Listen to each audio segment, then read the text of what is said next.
আসসালামু আলাইকুম, সবাই কেমন আছেন? আজকে নতুন একটা রেসিপি নিয়ে আসছি। দুধ দিয়ে মিষ্টি কুমড়া রান্না করব, দুধ কুমড়া। এখানে আমি দুধ কুমড়া রান্নার জন্য নিয়েছি চিংড়ি মাছ, দিয়েছি পেঁয়াজ কুচি, রসুন, মরিচ, কাঁচামরিচ, লবণ সবগুলো দিয়ে আমি চিংড়ি মাছগুলো কষিয়ে নিচ্ছি। এগুলো দেশীয় চিংড়ি মাছ ছোটোগুলো। এখন দিয়ে দিচ্ছি আমি মিষ্টি কুমড়া। আমার সবগুলো কুমড়া দেওয়া হয়ে গিয়েছে। আমি একটু পানি দিচ্ছি কুমড়াগুলো কষিয়ে জন্য। কুমড়া কষানো হয়ে আসছে, ভালোভাবে নেড়ে ছেড়ে কষিয়ে নিচ্ছি।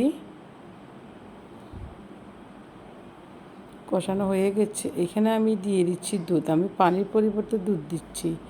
এখানে আমি আধা কেজি গরুর দুধ দিচ্ছি। আপনারা চাইলে পাউডারও গুলে দিতে পারেন। আমার কাছে গরুর দুধ ছিল, তাই আমি গরুর দুধ দিচ্ছি। পাউডারও দেওয়া যায়। এই রান্নাটা অনেক মজা, খেতে অনেক টেস্ট। আপনারা একবার হলেও বাসায় ট্রাই করবেন, দুধ কুমড়া রান্না করে খাবেন। খুব মজার একটা রান্না। আমি পাকা মিষ্টি কুমড়া নিয়েছি।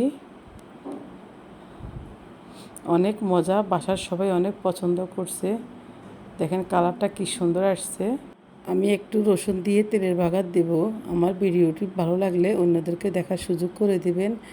আমার পাশে থাকবেন ইনশাআল্লাহ। সবাইকে ভিডিও দেখার জন্য ধন্যবাদ। আল্লাহ হাফেজ।